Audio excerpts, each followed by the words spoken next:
Hello and welcome to the 999th episode of Shakesyear. We are working on Pericles. Can you believe it? Like 999 episodes and we're only in Pericles. Like there's still a lot to go.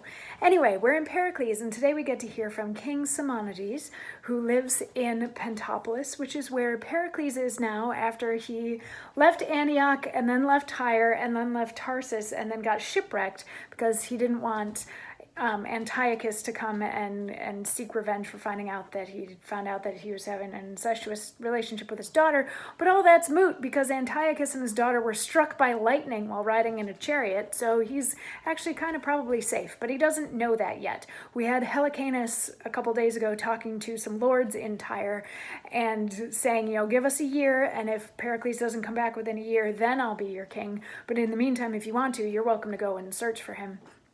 But now here in Act 2, Scene 5, we're back in Pentapolis, and Pericles, remember, had sort of won this tournament that King Simonides was throwing for his daughter Tessa's birthday, and whatever knight won was supposed to be able to maybe marry her, but they decided to not settle that night after they had the dance party, because it's never good to make big decisions after a dance party.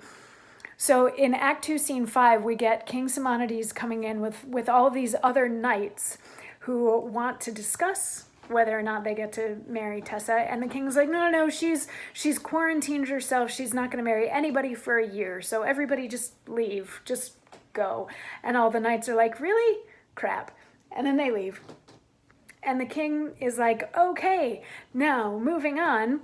Here's this letter that I see that my daughter has written, and she's totally in love with Pericles, and I'm totally cool with that. That's fantastic. I'm so down with them getting married.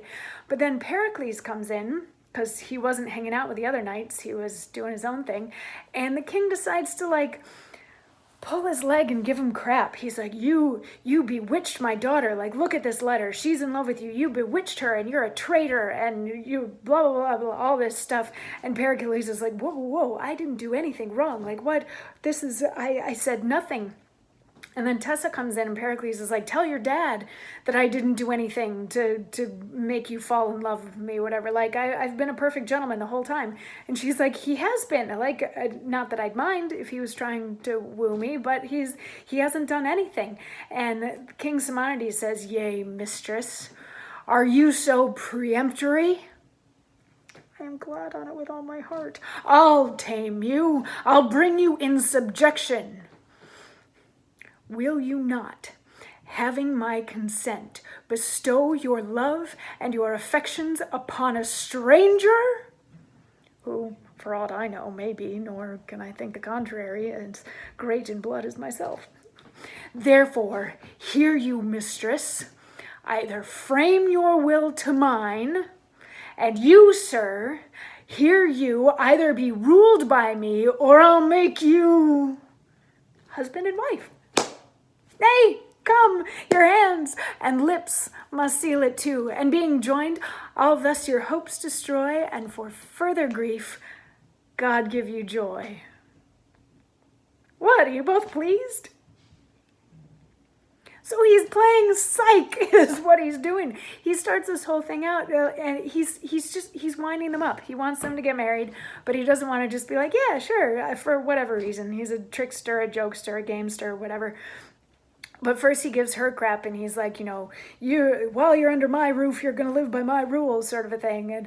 But he keeps having these little asides so that the audience will know that he's actually in favor of this union, and he approves of Pericles because Pericles is also of noble birth. And then he turns to Pericles and he's like, you better, while you're staying here and visiting, you better marry my daughter. Come on, get married, kiss each other. This is beautiful. You're going to be man and wife forever. Aren't you happy?